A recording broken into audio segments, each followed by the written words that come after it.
नाजरीन, पाकिस्तान के ब्यूरोक्रेट्स की रहाइश गाहें कई कई किनारों पर मुहित हैं। जब बात होती है बचत की और कहा जाता है मुल्क क्राइसिस से गुजर रहा है, बड़ी महंगाई है, बड़ी परेशानी है, आप सिर्फ एक महकमे के अखराजात से अंदाजा लगा लें कि पंजाब पुलिस के 7 डीआईजीज और 32 एसएसपीज ऐसे हैं जिनकी सरकारी रहाइश गाहें 850 कनाल पर मुहित हैं। डीआईजी गुजरांवाला 70 कनाल के घर में रहते हैं।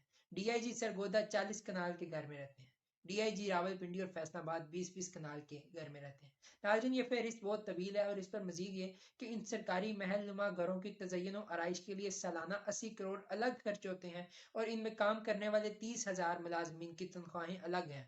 बताने का मकसद ये है कि एक तरफ हम माशी हालात का रोना रोते हैं और दूसरी तरफ दुनिया भर में सरकारी रहायशगाहें सुकर रही हैं। बरतानिया में चीफ कमिश्नर से वजीर आजम तक 3 कमरों पर मुश्तमिल फ्लैट में रहते हैं। जापान में वजीर आजम हाउस सिरे से ही नहीं, अमेरिका का व्हाइट हाउस पंजाब के गवर्नर हाउस से छोटा है। ये बड़ी बड़ी ममलिकतों के सरबराहान की सूरत हाल है।